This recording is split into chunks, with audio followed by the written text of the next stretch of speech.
2022 meeting of the Seattle City Council will come to order. It is 2:02 p.m. I'm Dan Strauss, Council President Pro Tem of the Council. Will the clerk please call the roll? Councilmember Herbold. Here. Councilmember Lewis. Present. Councilmember Morales. Here. Councilmember Mosqueda. Present. Councilmember Nelson. Present. Councilmember Peterson. Present.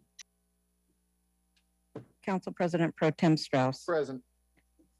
8 present. Thank you. This There's is no Councilmember objection. Salant. My name wasn't called on the roll. Oh, Apologies. Councilmember Salant. Present. Thank you. 8 present. Wonderful. If there's no objection, Councilmember Juarez is excused from today's City Council meeting. Hearing no objections, Councilmember Juarez is excused from today's City Council meeting. So we've done items A and B. Moving on to item C, presentations. There are no presentations today. Colleagues, at this time, we will open the hybrid public comment period. For this hybrid public comment period, the remote speakers will be heard first, then followed by in-person speakers attending in the council chambers. Madam Clerk, how many speakers are signed up today?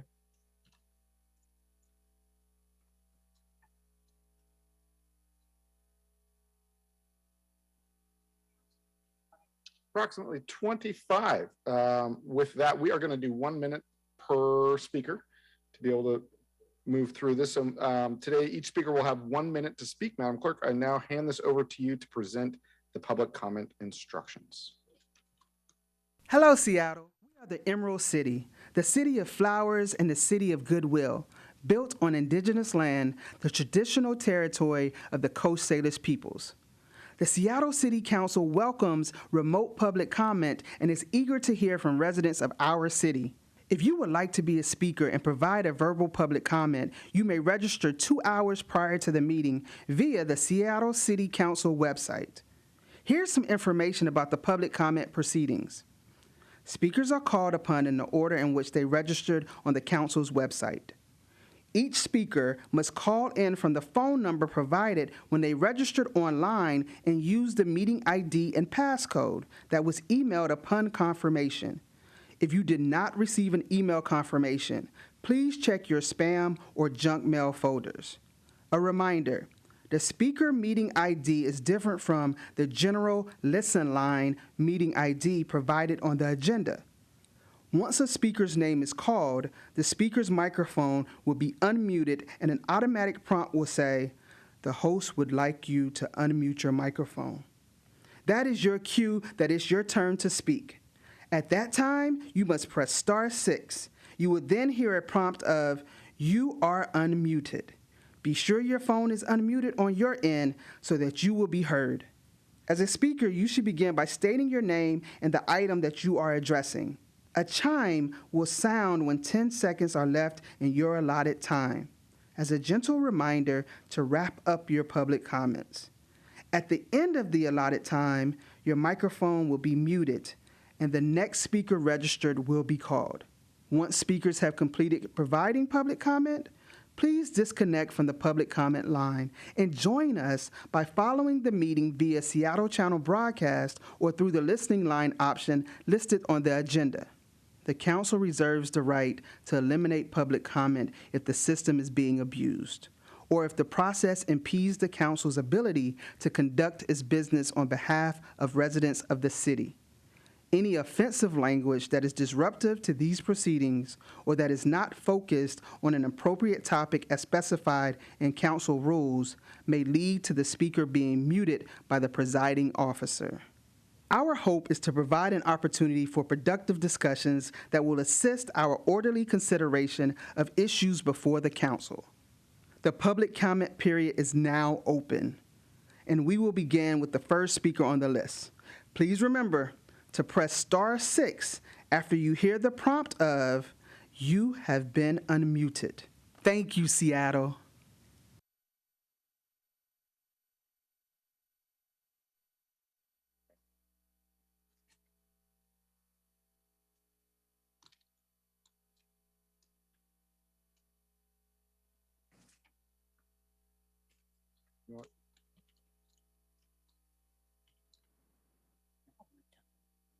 You want me to? The first I'm person. sorry, have you called a name? Howard Gale. Are you doing it? Yeah, thank you. Good afternoon, Howard Gale with seattle.gov, commenting on our lack of police accountability. 6 days ago, a King County inquest jury spoke unambiguously. The Seattle police did precisely what they were trained to do under SPD policy when they shot Charlene Lyles, the pregnant mother of 4, 7 times in front of her children. Let's be clear, the jury did not find the killing correct or morally justified or without alternatives. The jury found that the SPD officers acted according to training and policy. 5 years ago, after Charlene's murder, Council President Juarez and Council Member Herbold promised us this would never happen again, but it did.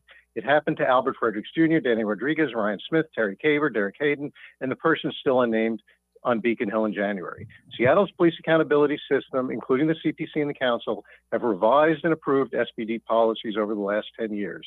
So if we follow the jury's findings, the responsibility for Charlene's killing lies with this council. Yet every one of you have remained strangely silent over this last week. Not a public comment to be found.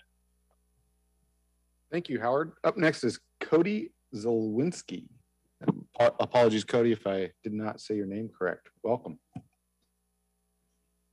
Hi, can you hear me? Yes, we can. Can you hear me?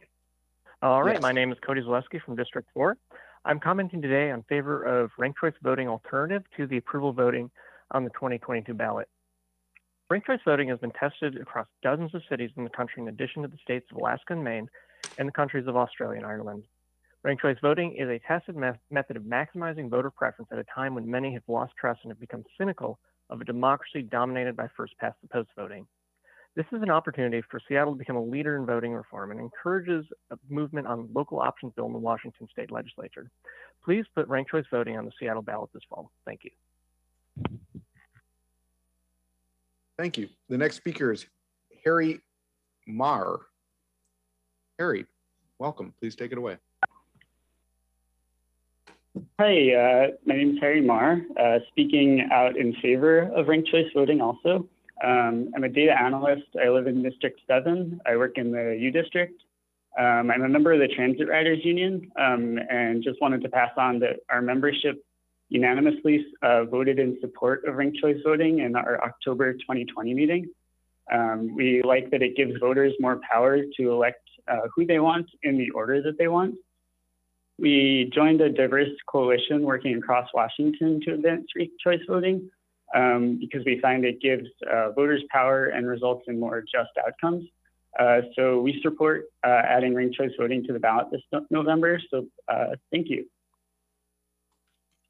Thank you, Harry. Up next is Betty Lau. Betty, welcome. Take it away.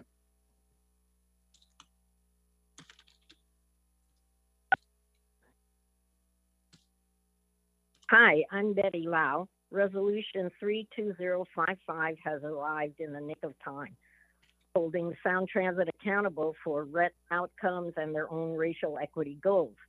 It allows more time for Sound Transit to answer community questions, address community concerns in detail, and collaborate with community on finding solutions to 4th Avenue impacts. And who knows, perhaps Sound Transit will identify a totally new alternative that leaves 4th and 5th Avenues intact. Thank you. Thank you, Betty. Up next is Timothy Kitchen. Welcome, Timothy.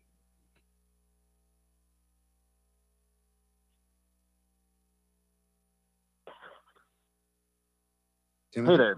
I'm on, right? Yep, can Cool. hear you I'll just well. Yep. Sweet. Hi, my name is Timothy Kitchen, and I'm a resident of Seattle, District 4. I support adding the council's ranked choice voting alternative to the ballot in November of 2022. And today, I'd like you to vote yes to postpone the vote until next week so the council has time to review voting methods in Seattle. My support for ranked choice voting comes from personal experience. I ran as a candidate 3 separate times for a Seattle organization that has more than 40,000 members.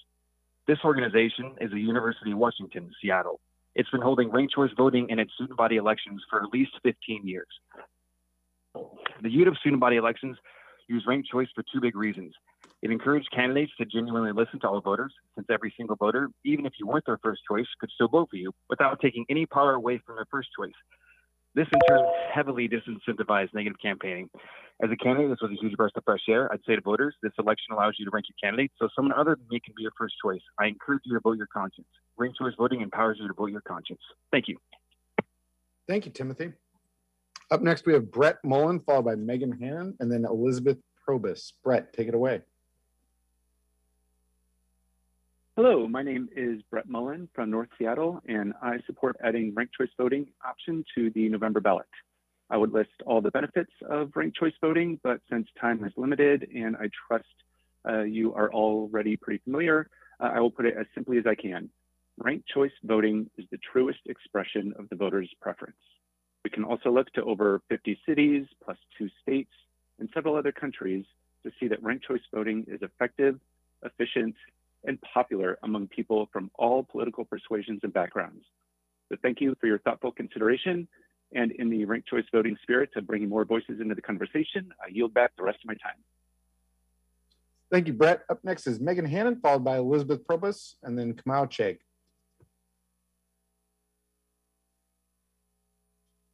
Megan, welcome.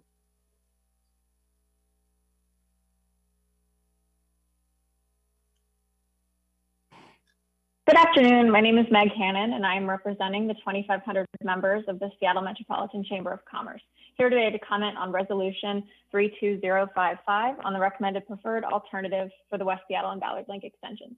We urge you to pass the resolution today as unanimously approved by the Transportation Committee last week, and we ask that you continue to advocate with Sound Transit on behalf of the community.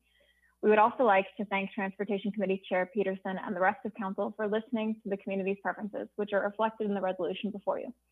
This resolution is important because it clearly communicates the city's position to Sound Transit. The best outcome for the community is an agreement between the city and Sound Transit on a preferred alternative that we work together to advance, address the outstanding issues, reduce costs and risks, and deliver the project as committed to the voters. Thank you for the opportunity to comment today. Thank you, Megan. Up next is Elizabeth Probus, followed by Kamau Chegg, and then Francisco Iragon. Elizabeth, welcome. Hi, my name is Elizabeth Probus. I'm a resident of District 2, and I'm calling in support of the ranked choice voting alternative. Council members, I'm really excited about how ranked choice voting would transform the campaign experience for you and other candidates. I recently got to attend a panel of candidates who ran for City Council in New York last November under their new ranked choice voting system, which, by the way, created the most diverse City Council in New York history. The candidates who were there, whether they won or lost, were thrilled about how ranked choice voting reduced negative campaigning and helped them to connect better with voters. They loved that they could knock on the door of someone who had a campaign sign for a rival candidate, and instead of writing that voter off, they could still have a conversation with them about shared values and ask the voter to rank them second or third. Approval provide this benefit. We desperately need elections about values-based policies, not toxic attacks. Thank you. Thank you, Elizabeth. Up next is Kamau Chegg, followed by Francisco Iragon, and then Max Rappaport.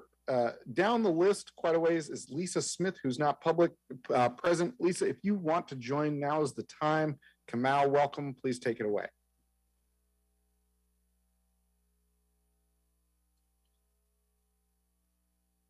I see you there, Kamau. Press *6, not #6. Can you hear me now? We can. Welcome.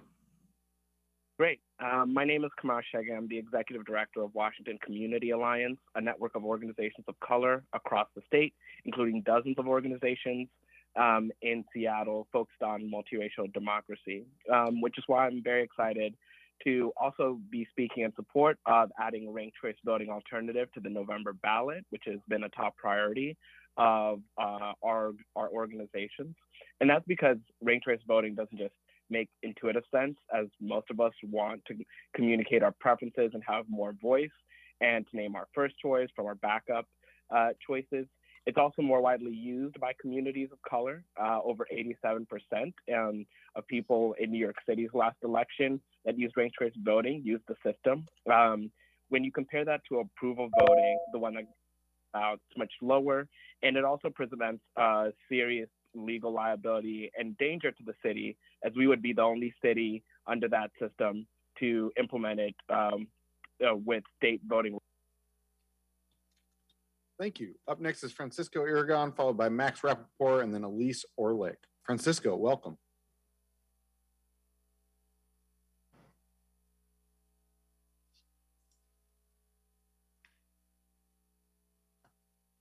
I see you there, Francisco. Press *6, not #6.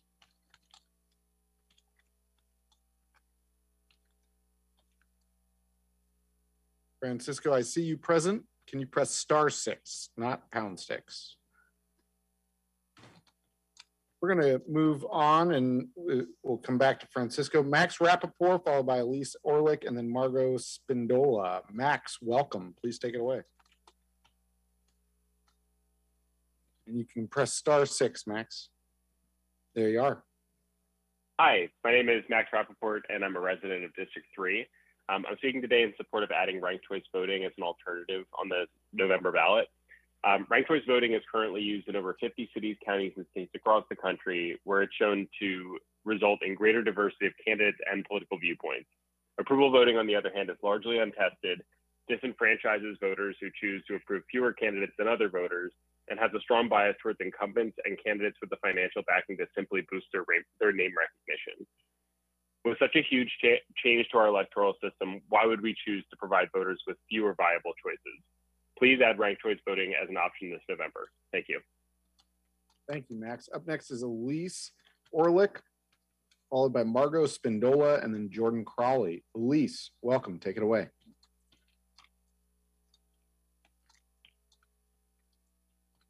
Hi, my name is Elise Orlick. I'm a registered voter in Ballard in the 6th District. And I'm also here to speak in support of adding ranked choice voting to the November ballot, which is, I believe, CS 314495. I am really proud of the fact that Seattle leads the way among the country in creating a representative democratic system. And I think our next best opportunity in this vein as a role model is to try ranked choice voting, because it will create opportunities for every Seattleite to have their voice heard and for new ideas to flourish. And in the spirit of encouraging democracy, the voters do deserve the opportunity to weigh in on this issue in November. So on initiative number 134, I support adding the council's alternative to the ballot. And I'd like you to vote yes today to postpone the vote until next week to better the council's understanding of voting methods available to Seattle voters. Thank you, Elise. Up next is Margot Spindola, followed by Jordan Crawley, and then Monique Missner. Margot, welcome. Thank you. Hello, members of Seattle City Council. My name is Margot Spindola, and I live in the Central District, and I'm here to speak in favor on adding a ranked choice voting alternative to the November ballot. And I know that the tech executives behind the Seattle approved effort, they want to paint a picture to their effort to get approval voting on the ballot as democratic. But just because they went through the checklist to get the necessary support doesn't mean the effort has genuine community support. You know, no one has debated approval voting in Seattle since before 2022. It's never been proposed in the legislature nor in local elections. It has no civic or community group endorsing it. If you go to their campaign website, you'll find that no endorsements from major community groups are listed because it doesn't have any. Instead, they've tried to buy their way to the ballot with out-of-state tech executives like crypto billionaire Samuel Bankman-Fried, and reporting from My Northwest and others questioned signers as believing they were supporting ranked choice voting. So it's only fair that this council, elected by hundreds of thousands of voters, give us a real option with genuine support like ranked choice voting. Thank you, Margot. Up next is Jordan Crawley, followed by Monique Missner and Eric Keto. Jordan, welcome. My name is Jordan Crawley, Assistant Director of Alki Beach Academy, speaking on Resolution 32055. Del 6 would erase half of our community's infant care and 10% of the peninsula's child care with no plan to meaningfully assist with reestablishment of these services. It would consume the only entrance to the Nucor steel mill and proposes no plan to mitigate that impact. It would also position the station in a way that presents significant safety issues, accessibility concerns, and fails the Delridge community, requiring that we lose in the long term anything preserved in the short term. These consequences of Del 6 are not addressed in the DEIS. Passing the resolution pushes Sound Transit to conduct the thorough assessments necessary to make sound decisions. Please pass this resolution and state no preference in Delridge. Thank you. Thank you, Jordan. Up next is Monique Missner, followed by Eric Keto, and then Jude Ahmed. Monique, welcome.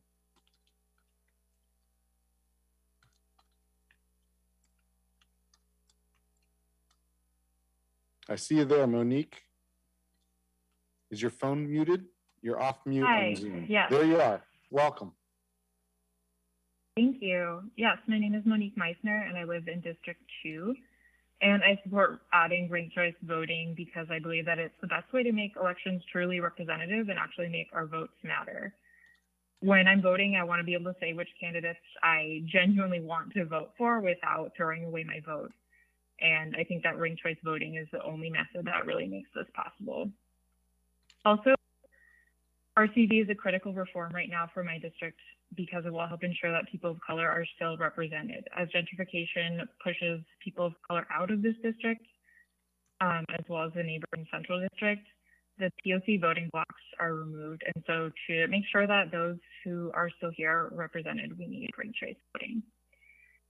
Thank you for your time. Thank you, Monique.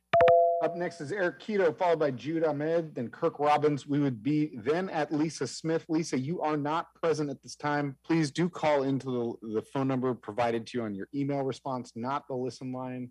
Now is your time to call in. Up next is Eric Keto. Welcome, Eric. I see you there, Eric. Just press *6, not #6. Hi. Hi. Hi, Council. My name is Eric Keto, District 4. I'd like to encourage members to add ranked choice voting as an alternative to approval voting on the ballot in November. Ranked choice voting is effective, it's just, and voters should be able to make that decision in November. I'd specifically like to call on my representative, Alex Peterson, to support adding ranked choice voting to the ballot. Thank you very much for your time today, Council members. Thank you, Eric. Up next is Jude Ahmed, followed by Kirk Robbins. Lisa Smith, you are not present, followed by Dan Eisenberg. Jude, welcome. Hi, this is Jude Ahmed. I am calling as a representative from the Urban League of Metropolitan Seattle. I'm the civic engagement organizer there, which basically means that I am the person in our organization on the ground working with community, encouraging voter education and encouraging folks to really use their voice and have their voices counted when it comes to election season. I'm speaking in support of ranked choice voting and providing that alternative on the ballot to approval voting because I know that our communities are unaware that approval voting is different from ranked choice voting. And we need an opportunity to provide a concrete opportunity for our community members to learn about alternative voting strategies and battle some of the apathy and disengagement that we see in local politics when Black community members do not see their peers represented on an elected council. Thank you for your time, and please continue with ranked choice voting at the city level. Thank you, Jude. Up next is Kirk Robbins, followed by Lisa Smith, who is not present, Dan Eisenberg, and then Jacqueline Wu. Lastly, we have David Haynes, and we will then come back to Francisco Iragon before moving on to those in our chambers. Kirk, welcome. Thank you. Kirk Robbins, District 6, urging the City of Seattle to transfer ownership of City Hall Park to King County. It's so extraordinary that the judges of King County that take no position on any political issue, much less an administrative issue, would come forward and do this, take this position. And I think part of it might be because nowhere in King County has a park been completely closed to public access, the way City Hall Park has been and the way Ballard Commons has been. Ballard Commons has been closed for more than 2 years. It was first because it was entirely taken over by a colony of squatters and run as a criminal operation for drug deals and violence, and a fair amount of arson was going on there as well. And then it's just been closed for immediate environmental remediation, and now it's closed for endless meetings. Whatever pretext it is, our park is not accessible to us at this time. And I think King County can do a better job of this. they've never sunk so low as far as parks access goes. So support King County administration. Thank you. Thank you. Up next is Lisa Smith, still not present. Now is the time to call in Dan Eisenberg, followed by Jacqueline Wu. David Haynes, you are not present at this time. Please do call into the line provided to you in the email, not the listen line. Dan, welcome. Hi, I'm Dan Eisenberg. I'm a resident of Ballard and a professor at the University of Washington. I'm, of course, speaking for myself, not the university. And I'm speaking to say that I hope the council will give voters a chance to weigh in on ranked choice voting as an option in future elections. I think ranked choice voting will better allow voters to express their will and to help combat polarization, which even happens here in Seattle. Ranked choice voting allows voters to simply vote for the candidates they most prefer in order without having to worry about voting for the most electable candidate or against candidates they don't prefer.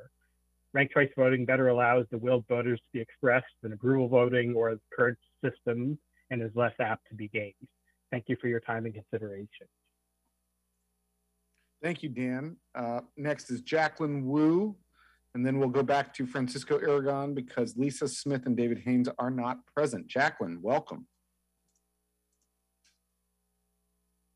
Hi, my name is Jacqueline Wu. I'm a District 2 resident and providing comment on Resolution 32055. The Chinatown International District is my cultural home, and I'm concerned for the Sound Transit expansion into the neighborhood. I thank the council for recommending Sound Transit conduct an additional 6 to 9 months of community outreach.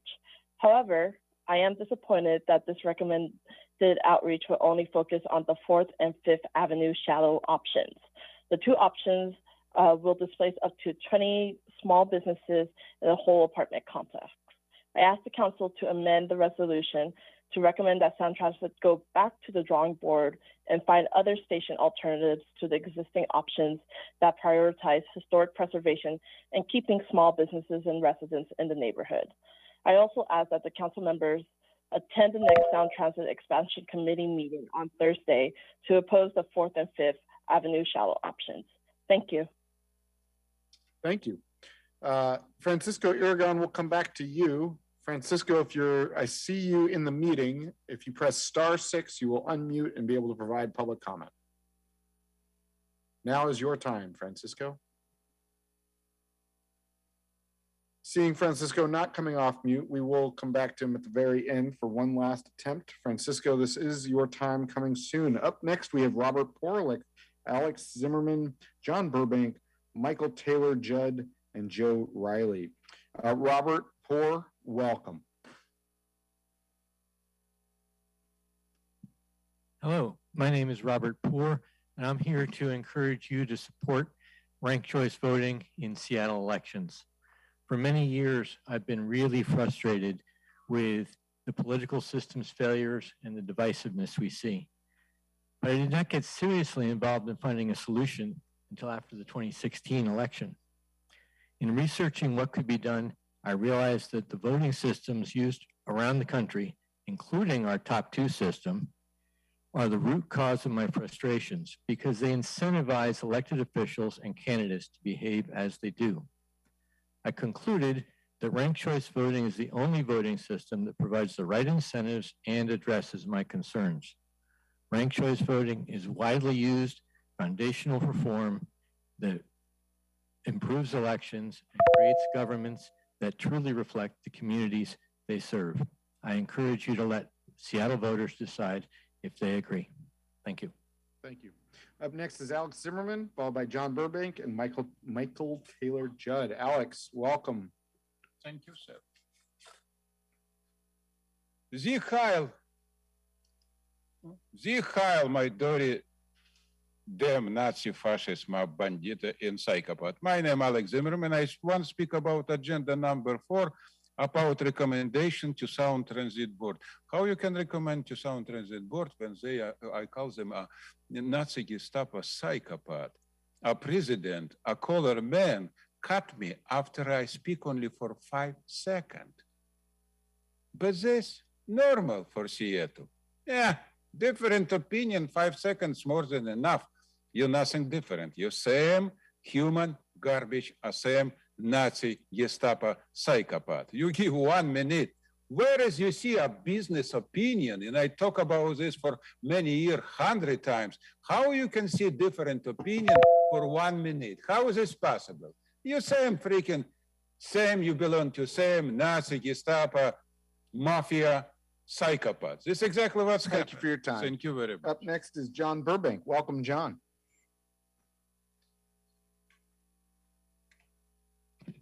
Thank you, council members. My name is John Burbank. I commend your interest in placing a ranked choice voting alternative on the November ballot. Ranked choice voting enables voters to rank their choices so you can optimize your personal choice without jeopardizing your vote. Ranked choice voting recognizes that voters may hold several candidates in high regard and can differentiate among them depending on their several different takes on a multitude of policy issues. With ranked choice voting, while you may not get your first choice forwarded to the general election, you still may get your second choice candidate on the general election ballot. Ranked choice voting avoids the yes for one, no for all the others of the current system, and it avoids the undifferentiated yes, yes, yes possibilities for approval voting, which could very likely violate the constitutional rule of one person, one vote, as one voter could vote for 5 candidates and another for 1 candidate, and all votes would be weighted equally. A lot of other cities have passed ranked choice voting. The state of Maine, the state of Alaska, it's our term. Thank you. Thank you, John. Up next is Michael Taylor Judd. Welcome, sir. Hello, council members. Michael Taylor Judd. I'll quickly say, as a former candidate for Seattle City Council, I also support RCV and think it would benefit our elections. But I'm here today to speak to you as chair of the West Seattle Transportation Coalition. We want to particularly thank Transportation Chair Peterson and Councilmember Herbold for their work on the proposal in front of you, in particular emphasizing impacts in the around the Delridge alternatives, and particularly to transitional care resources and child care facility that's there. We're urging you, we've heard a lot from members of both the Avalon neighborhood and North Delridge about looking at alternatives that were previously taken off the table by Sound Transit. We know that costs have changed radically over the last year and a half, and we'd like to look at both the long tunnel alternative and the so-called Purple Line or Puget Ridge tunnels, both of which increase access for everyone and avoid a lot of the impacts that you're citing. Thank you for your time. And last, we have Joe Riley. We will then come back to Francisco Irigon for one last time. Lisa Smith or David Haynes, now is your time to call in because we will be closing public comment after Joe. Welcome, Joe. Take it away. Thank you so much. Good afternoon, Council. My name is Joe Riley, Policy Director at Seattle Subway. We kindly request support for 22nd Ballard Station, South Lake Union Station access solutions that mitigate 4 adjacent highway-sized roads, removal of CID 5th Avenue and deep station options from study as the community has unanimously requested, and a shallower version of the 4th Avenue shallow alignment that crosses over the existing tunnel, making the entire downtown alignment shallower. Sound Transit must prepare now for future expansion. When Sound Transit 4 passes, Sound Transit risks shutting down the region's new downtown tunnel service for over a year with unprecedented levels of service disruption and cost. We appreciated the Transportation Committee's strong stated support on this. Sound Transit must continually receive specific feedback from Seattle to improve system-wide ridership, access, and respect for every person's time who takes the light rail.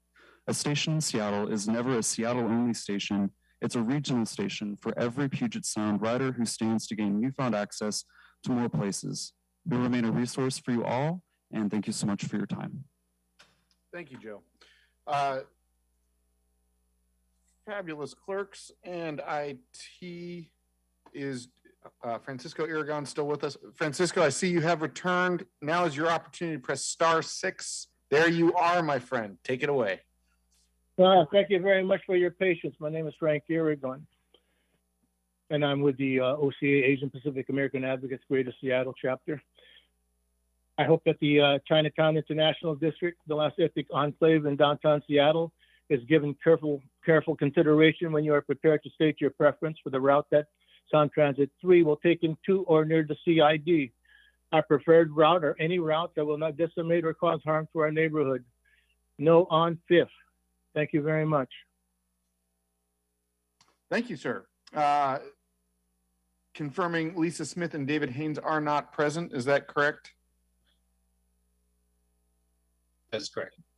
Thank you. With that, we've reached the end of our allotted time for public comment. I think we went over a little bit. Apologies for that. The public comment period is now closed. Thank you for your comments today. Moving on to item E, approval of the introduction and referral calendar. I move to adopt the introduction and referral calendar. Is there a second? Second. It has been moved and seconded to adopt the introduction and referral calendar. Are there any comments? Councilmember Lewis? Wait, sorry, Mr. Chair, could you say that again? The introduction and referral calendar has been moved and seconded to adopt the introduction and referral calendar. Are there any comments? Yes, thank you, Mr. Chair. Sorry, I'm having trouble hearing on this side of the dais. There you go. Yes, Mr. Chair, I move to amend the introduction referral calendar. It has been moved. It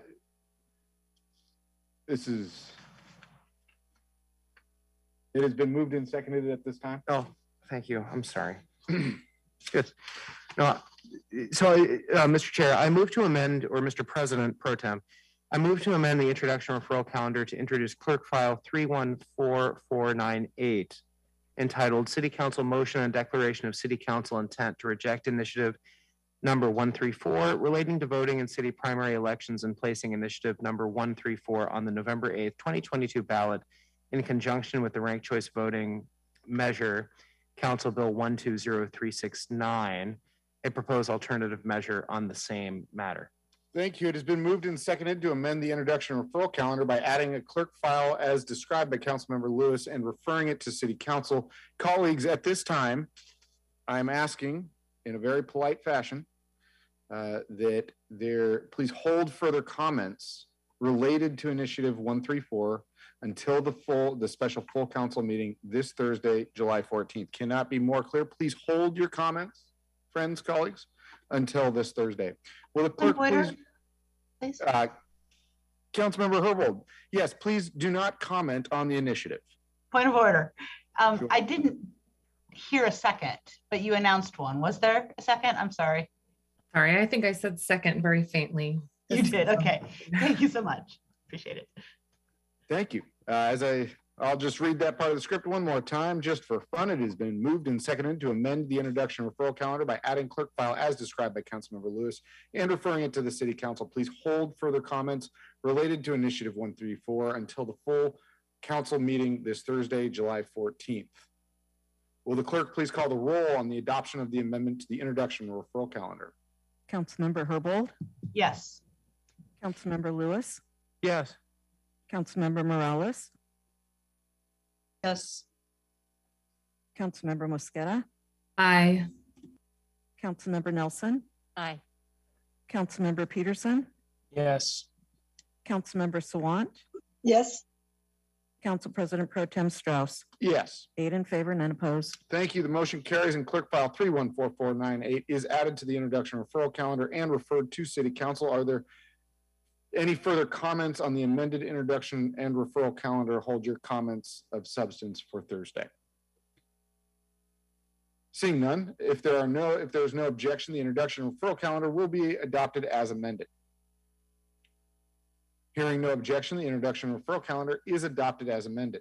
We're moving on to item G, adoption of the consent calendar. We will now consider the proposed consent calendar. The consent calendar this week includes the minutes of June 28th and July 5th, the payroll bill, Council Bill 120368, and the appointment 02265 that comes with a recommendation from the Public Assets and Homelessness Committee from last week. Are there any items council members would like to remove from today's consent calendar? Hearing none, I move to adopt the consent calendar. Is there a second? Second. It has been moved and seconded to adopt the consent calendar. Will the clerk please call the roll on the adoption of the consent calendar? Councilmember Herbold? Yes. Councilmember Lewis? Yes. Councilmember Morales? Yes. Councilmember Mosqueda? Aye. Councilmember Nelson? Aye. Councilmember Peterson, Yes. Councilmember Sawant, Yes. Council President Pro Tem Strauss. Yes. 8 in favor, none opposed. Thank you. The consent calendar items are adopted. Will the clerk please affix my signature to the, or I could actually just sign it right here if you want. No, please affix my signature to the minutes and legislation on the consent calendar on my behalf. Thank you. Moving on to item H, committee reports for the city council. Item 1, will the clerk please read item 1, the abbreviated title for item 1 into the record? The report of the City Council, Agenda Item 1, Clerk File 314495, Report of the City Clerk on the Certificate of Sufficiency for Initiative Number 134. Thank you. Clerk File 314495 is a notice that Initiative 134 has sufficient signatures to go on the ballot. According to the city charter clerk, the city clerk has 20 days from receipt of notice from King County Elections to file the notice with the city council. The city clerk filed her report and certificate of sufficiency with the council via this clerk file on June 28th. This action started the 45-day clock for council action on the initiative. In order to provide my colleagues with additional time to consider this initiative, I'm recommending holding the clerk file for another week until Thursday. This clerk file will appear on every agenda until the city council determines what action will be taken in response to initiative number 134. As a reminder, the city's election code, SMC 2.04.300, prohibits elected officials and city employees from using their office for the promotion or opposition of any ballot measure. According to the code, we should refrain from discussing the merits of the initiative until we are actually voting on the legislation to support or oppose the ballot proposition. That will occur at a future meeting, and within 45 days of this clerk file 314495 being filed with the council, I recommend that councils refrain from discussing this initiative today and until the council considers legislation supporting or opposing this ballot proposition. I move to postpone clerk file 314495 to July 14th. Is there a second? Second. It has been moved and seconded to postpone the clerk file. Will the clerk please call the roll on postponing clerk file 314495 until July 14th? Councilmember Herbold, Yes. Councilmember Lewis, Yes. Councilmember Morales, Yes. Councilmember Mosqueda, Aye. Councilmember Nelson, Aye. Councilmember Peterson, Yes. Councilmember Sawant, Yes. Council President Pro Tem Strauss. Yes. 8 in favor, none opposed. Thank you. The motion carries. Clerk file is postponed to July 14th, 2022, and this item will appear on every agenda until the city council determines what action will be taken in response to initiative number 134. Item number 2, will clerk please read item 2 into the record? Agenda Item 2, Council Bill 120363, an ordinance relating to prosecuting violations of domestic violence and other protection orders to make the Seattle Municipal Code consistent with state law, amending section 12.8.09.020 of the Seattle Municipal Code. Thank you. I move to pass Council Bill 120363. Is there a second? Second. Thank you. It has been moved and seconded to pass the bill. Councilmember Herbold, as sponsor of the bill, please take it away. Thank you so much.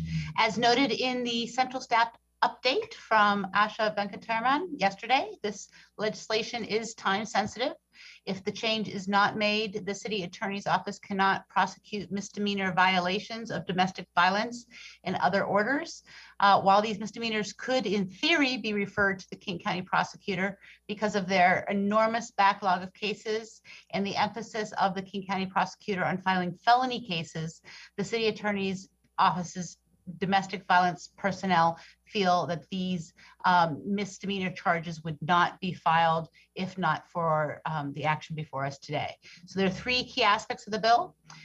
Just as background, in 2019, Ordinance 125881 was enacted to adopt certain state criminal statutes, and it repealed identical municipal code criminal sections. Effective July 1st this year, one of those statutes that had been adopted by reference was repealed and its provisions were transferred to another state statute. So the substance of the state statute remained primarily the same, and the RCW code numbering was changed. So the first aspect is that this ordinance would reflect those numbering changes. Secondly, the ordinance would adopt by reference part of state law that reflects enforcement and penalties for specific types of extreme risk protection order violations, which the city attorney's office, if adopted, could prosecute. And then lastly, it would adopt by reference a section of the RCW which details how the city attorney's office prosecutes specific violations of anti-harassment protection orders already within its authority to prosecute under municipal code. So in order to ensure that the violations of domestic violence and other court orders can be prosecuted by the city attorney and municipal court, our code needs to be amended to reflect this RCW change as well. Thank you. And I will try to answer any questions if there are any. Otherwise, I hope you can support me in voting for this bill. Thank you, Councilmember Herbold. Colleagues, any questions? Any comments? No questions or comments. Councilmember Herbold, do you have any closing remarks that you saved? Seeing none, will the clerk please call the roll on the passage of the bill? Councilmember Herbold, Yes. Councilmember Lewis, Yes. Councilmember Morales, Yes. Councilmember Mosqueda, Aye. Councilmember Nelson, Aye. Councilmember Peterson, Yes. Councilmember Sawant, Yes. Council President Pro Tem Strauss. Yes. 8 in favor, none opposed. Thank you. The bill passes and the chair will sign it. Will the clerk please affix my signature to the legislation on my behalf? Item number 3, will the clerk please read item number 3 into the record? The report of the Transportation and Seattle Public Utilities Committee, Agenda Item 3, Council Bill 120358. I have a wrong number here. Sorry. An ordinance relating to grant funds from the United States Department of Transportation and other non-city sources. Thank you. Councilmember Peterson, as chair of the committee, you are recognized in order to address the bill. Thank you, President Pro Tem. Colleagues, Council Bill 120358 will authorize the Director of the Seattle Department of Transportation to accept specified grants totaling $3.7 million and to execute related agreements on behalf of the city. While it technically amends the adopted budget, it remains consistent with it. It simply adds these grants to existing appropriations for the Seattle Department of Transportation's capital projects. This was adopted or recommended unanimously by our committee. Thank you. Thank you, Councilmember Peterson. Colleagues, any questions, comments? Seeing none, will the clerk please call the roll on the passage of the bill? Councilmember Herbold. Councilmember Mosqueda. Sorry, I see you now. You know, I actually thought there was going to be a long lineup of people speaking, so I was going to wait. Did want to say thank you to the chair for his work on this legislation. I also want to thank Councilmember Herbold for her amendments as well. I'm excited that we are, as a city, continuing to stand in solidarity with advocates like Seattle Subway and so many more who are calling for a connected and coordinated. Wrong item. That's the next one. That's why no one was speaking. Okay. Hold off. We got, some great grant funds from the United States Department of Transportation and other non-city sources, but not as exciting for the main show for today. I see it now. I needed to scroll up in my script. Apologies, everyone. No problem. Councilmember Peterson, any closing remarks? No, anytime I get Councilmember Mosqueda to give an eloquent speech in favor of anything, it's always better for me that way. So thank you, Councilmember Mosqueda. Thank you, colleagues. Great team here we got. Clerk, if you wouldn't mind reading the, now I got it. Could you please call the roll on the passage of item number 3, passage of the bill? Councilmember Herbold. Yes. Councilmember Lewis. Yes. Councilmember Morales. Yes.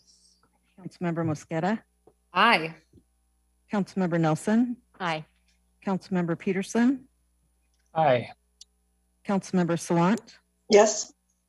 Council President Pro Tem Strauss. Yes. 8 in favor, none opposed. Thank you. The bill passes. The chair will sign it. Will the clerk please affix my signature to the legislation on my behalf? Item number 4. Will the clerk please read item number 4 into the record? Agenda Item 4, Resolution 32055, a resolution relating to Sound Transit, providing recommendations to the Sound Transit Board as to the selection of the preferred alternative for the West Seattle and Ballard Link extensions project to be studied in the final environmental impact statement. The committee recommends the City Council adopt the resolution as amended.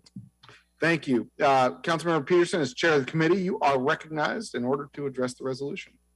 Thank you, President Pro Tem. Colleagues, Resolution 32055 is a joint resolution with our mayor on Seattle's recommendations regarding sound transit, West Seattle, Ballard Link extension routes and stations. As we all know, this voter-approved expansion of light rail is a massive investment in the benefits of regional transit and will substantially impact communities throughout Seattle. On February 15, our Transportation Committee had a presentation on Sound Transit's draft environmental impact statement. And on April 19, we had presentations from both Sound Transit and the executive on the various options. At our committee on June 7, we received a thorough presentation and had a robust discussion of that joint resolution 32055. To provide more time for consideration, we scheduled our second committee meeting on that resolution at our July 5 committee rather than June 21st. Then on July 5, we amended the resolution and our committee passed it unanimously. As we confront the climate crisis, we want more people to ride transit. I recognize there's a strong desire to make sure the design and construction of this mega project builds in flexibility for future expansion options beyond Sound Transit 3, and to make sure the experience for transit riders is streamlined and efficient. To address those two issues, it's important to note that the resolution currently states that the principle of financial stewardship includes, quote, prioritizing future expansion opportunities in planning and design. Also, due in part to the concerns raised by several community leaders about the Fifth Avenue option, today's resolution acknowledges that more time and community engagement are needed before making generational decisions that impact the Chinatown International District. And the resolution signals that we favor quicker, shallow alternatives instead of the deep options that would add travel time. I want to thank my council colleagues for their thoughtful engagement on this resolution and the expertise and care they brought to the table for their districts and for our city. I'd like to thank the executive, especially Sarah Maxana, Marshall Foster, and the mayor's office for their collaboration on this resolution. I also want to thank our City Council Central staff, transportation analyst Calvin Chow, and my own legislative assistant, Hannah Thorson. Ultimately, all of these decisions will be made by the 18-member Sound Transit Board that represents King, Pierce, and Snohomish counties. But the City of Seattle will continue as the most populous and most supportive linchpin for the entire transit system. Time is money, and Seattle will be asked to expedite construction approvals to make sure the entire system expansion and its massive benefits for the region happen as quickly as possible. I'm hopeful that the thoughtful preferences on routes and stations expressed by the Seattle resolution will be helpful to Sound Transit in achieving our mutual goal of quickly expanding light rail within our city and across our region. Thank you. Thank you, Chair. Now, colleagues, this is the one where I'm expecting everyone's going to want to jump up. I see Councilmember Herbold from West Seattle, a city also annexed in 1907 by the City of Seattle. Councilmember Herbold, you are recognized. Thank you so much. I also would like to extend my thanks to Chair Peterson for his collaborative approach to developing this resolution and incorporating his colleagues' feedback, colleagues who are working to represent our constituents. I won't repeat all of my comments from committee. I do want to note that the resolution includes a clear statement of support for the medium tunnel option for the West Seattle Junction, in line with strong community support for a tunnel in the junction. A tunnel would have significantly less impact on residents and businesses. For Delridge, there's no clear community consensus. The draft EIS is clear that all alignments have impacts on residents and businesses. The DEL 5 and 6 options were developed to minimize the impacts on the Youngstown community adjacent to Genesee, but they were added late in the scoping process at the board level. So potential impacts of these options weren't discussed during the scoping process. And so perhaps that might be why the draft DEIS failed to note the existence of the Alki Beach Academy Daycare Center as a potentially impacted social resource and did not fully analyze the project's impact on childcare centers. Another impact would be transitional resources, offering 24/7 services to people with serious mental illness through both living facilities and a service center. They depend on 24-hour a day, 7-day-a-week services. The holistic system in the draft EIS does not address the integrated nature of the program. For these reasons, the committee amended, including a statement that the city is not able to state a preference for the Delridge station, given the inadequate DEIS analysis of impacted social resources, and does state, though, that the future support of the city for a Delridge option is conditioned on avoidance or mitigation of impacts or relocation of impacted childcare and transitional housing service providers. So, you know, we're saying there's no preference now, but we're setting the bar for what we would need to see in order to be able to support a preference. I really appreciate the executive's addition to an earlier draft version of the bill, requesting specifically a transit access study for the communities identified in the racial equity toolkit, including South Delridge and White Center, and also adding mention of the important protections for Longfellow Creek. These are great additions, and I'm really pleased that the executive added them early, and I encourage folks to lend their support to Councilmember Peterson's fine legislation. Thank you. Thank you, Councilmember Herbold.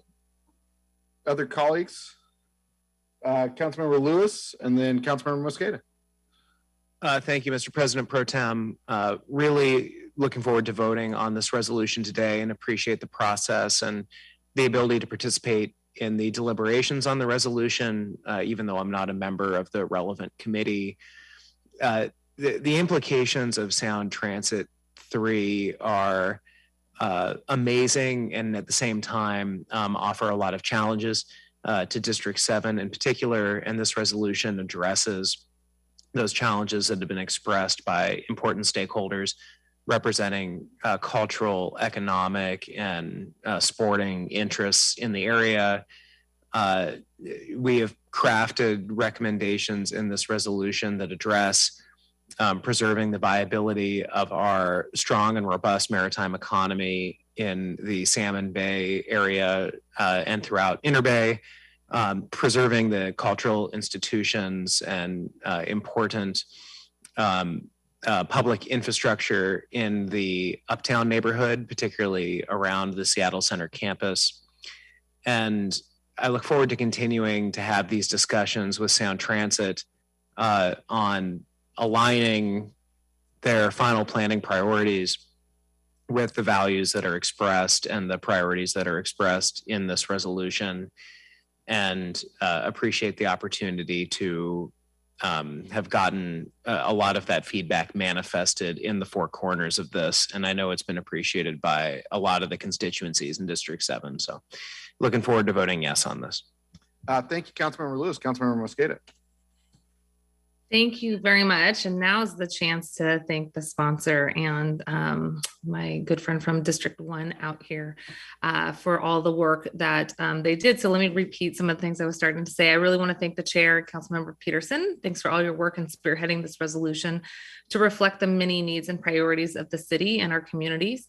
It was our pleasure as well within our office, and thanks to Aaron House and Sejal Parikh for their work that they did with central staff and Seattle Department of Transportation, along with community partners like Seattle Subway, to be able to make sure that the resolution as introduced included prioritization of future expansion opportunities at station location and design, references to making sure that the refined Seattle South Lake Union Station location best served the surrounding community. And for the Ballard location, requested that Sound Transit consider ridership impacts and the location of housing, employment, and industrial areas. And really appreciate the amendments that were made in the Transportation Committee. While I'm not a member of that committee, I want to thank Councilmember Herbold and with the support of the chair, Councilmember Peterson, for the work that they did to continue to improve the legislation in front of us today.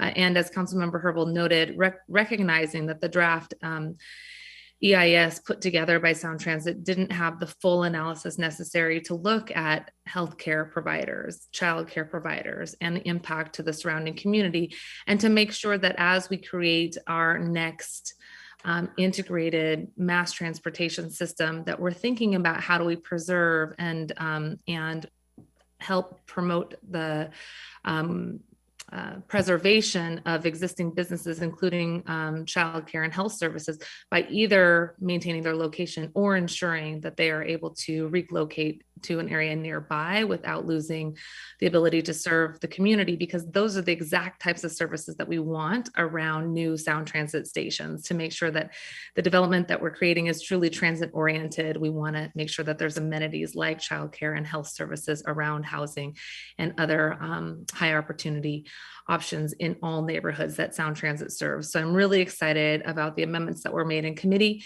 and look forward to continuing the conversation about avoiding or mitigating the impacts of relocation or needs in the area as we think about housing as well as these other social services that we need. So I look forward to the next conversations, and I really think that the city is sending a strong message here today about the importance of, yes, creating mass transit, creating our sound transit connected to all communities throughout Seattle.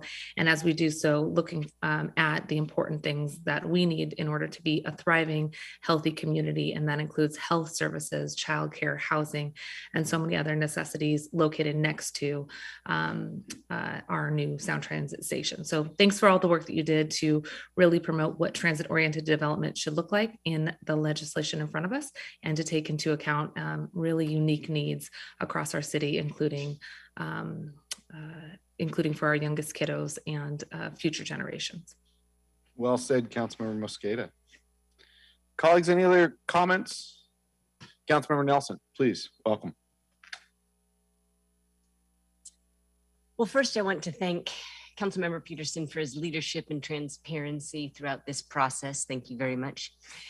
As well as Calvin Chow from Central Staff and Sarah Moxana at USDOT. Thank you very much for all the work that you've put into this.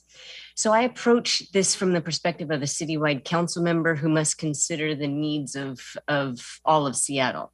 And the reality is that no alignment or station location comes without challenging impacts. But it's critical that we position ourselves as a city well when it comes to future work with Sound Transit staff, and as the Sound Transit Board goes into its own deliberations. So of course, I'm going to vote in favor of this resolution today, weighing all the pros and cons as a citywide elected, truly believing that this will put our best foot forward in this process. So thank you very much. Thank you, Councilmember Nelson. Colleagues, I'll share my comments now. The amendments that were accepted unanimously by the committee is to note that 14th alignment is unacceptable without a pedestrian station entrance west of 15th. We should reopen analysis west of 15th to 22nd to identify cost savings now that the high bridge is not an option due to the Coast Guard's ruling. 15th Avenue is our preferred alignment, and there are cost-saving opportunities available to us as compared to what Sound Transit staff have put forward.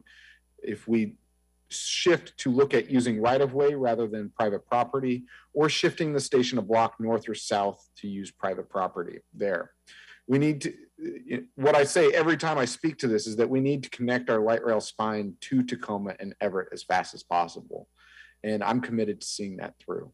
As the Tri-County Board heads towards making a decision, it is critical decisions are not rushed without full analysis of the options we have, as this is 100-year infrastructure. I'm here to assist with any cost-saving option in Ballard. I can show you where they are.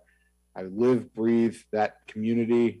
It's my community. And it is critical, again, for an entrance to be west of 15th, because the housing and commercial core is west of 15th. The Sound Transit ridership projections are highest coming from west of 15th.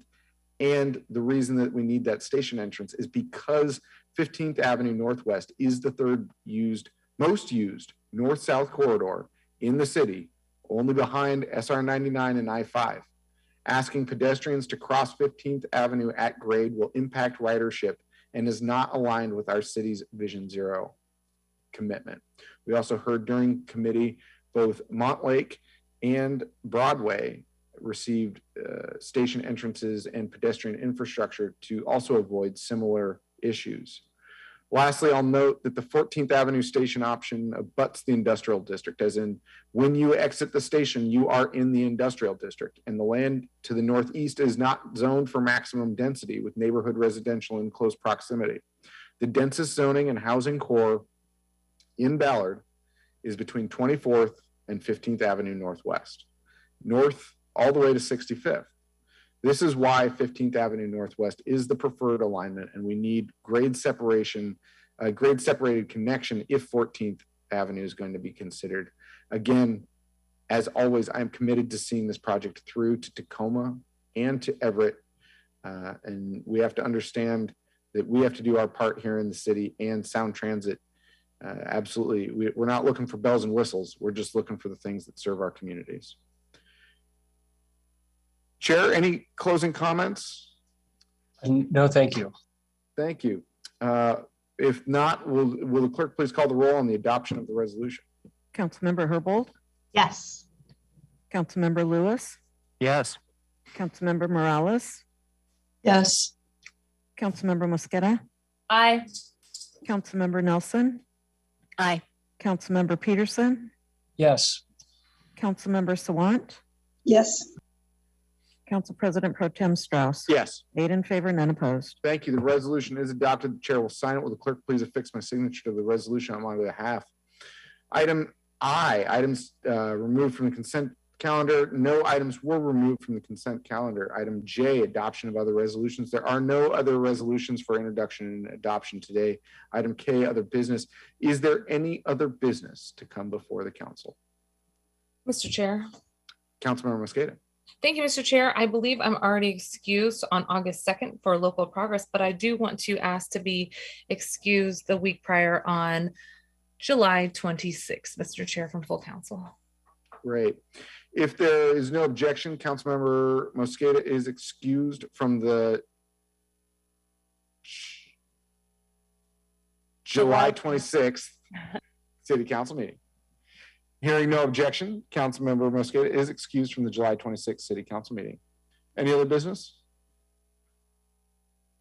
Seeing none, I move.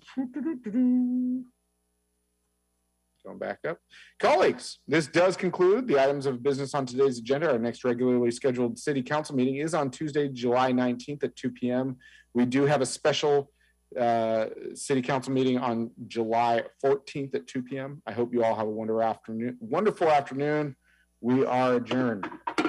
Thank you.